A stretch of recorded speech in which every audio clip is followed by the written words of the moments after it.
جن کا حضرت محمد صلی اللہ علیہ وآلہ وسلم سے ملاقات کا واقعہ۔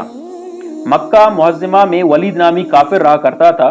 اس کا ایک سونے کا بت تھا جس کی وہ پوجا کیا کرتا تھا۔ ایک دن اس بت میں حرکت پیدا ہوئی اور وہ کہنے لگا، لوگوں، محمد اللہ کا رسول نہیں ہے، اس کی تصدیق مت کرنا معاذ اللہ۔ ولید بڑا خوش ہوا اور باہر نکل کر اپنے دوستوں سے کہنے لگا، مبارک ہو، آج میرا معبود بولا ہے اور صاف صاف اس نے کہا کہ محمد اللہ کا رسول نہیں ہے۔ یہ سن کر لوگ اس کے گھر آئے اور دیکھا کہ واقعی اس کا بت یہ جملے دہرا رہا ہے۔ وہ لوگ بہت خوش ہوئے اور دوسرے دن ایک عام اعلان کے ذریعے ولید کے گھر میں ایک بہت بڑا اجتماع ہو گیا تاکہ اس دن لوگ بت کے منہ سے وہی جملہ سنیں۔ اس بڑے اجتماع میں ان لوگوں نے حضور صلی اللہ علیہ وآلہ وسلم کو بھی دعوت دی تاکہ حضور صلی اللہ علیہ وآلہ وسلم کو تشریف لا کر بت کے منہ سے وہی جملے سنیں۔ چنانچہ حضور صلی اللہ علیہ وآلہ وسلم بھی تشریف لائے۔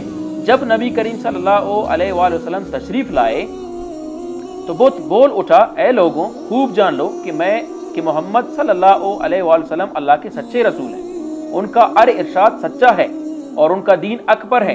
تم اور تمہارے بت جھوٹے ہیں جو تمہیں گمراہ کرنے والے ہیں۔ اگر تم اس سچے رسول پر ایمان نہ لاؤ گے تو جہنم میں جاؤ گے۔ بس عقل مندی سے کام لو اور سچے رسول صلی اللہ علیہ وآلہ وسلم کی غلامی اختیار کر لو۔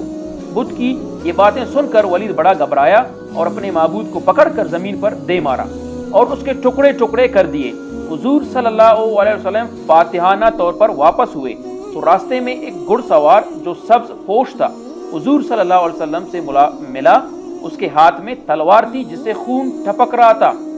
حضور صلی اللہ علیہ وسلم نے فرمایا، تم کون ہو؟ بولا، میں جن ہوں اور آپ کا غلام اور مسلمان ہوں۔ جبل طور میں رہتا ہوں۔ میرا نام معین بن العبر ہے۔ میں کچھ دنوں کے لیے کہیں باہر گیا ہوا تھا۔ آج گھر واپس آیا تو میرے گھر والے رو رہے تھے۔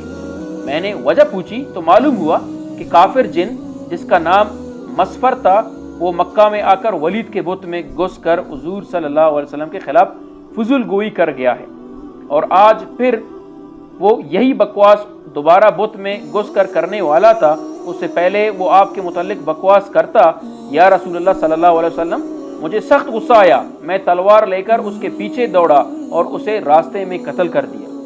پھر میں خود ولید کے بت میں گھس گیا اور اب جو کچھ کہا میں نے کہا۔ حضور صلی اللہ علیہ وسلم نے یہ قصہ سنا تو بڑی خوشی کا اظہار کیا اور اپنے اس جن غلام کے لیے دعا فرمائی۔ بہاوالِ کتاب جامع المعجزات۔ سبحان اللہ۔ دوستوں، چینل میں اگر نئے ہیں تو چینل کو سبسکرائب کریں، سپورٹ کریں تاکہ ہم اس طرح کی ویڈیو اپنوں کے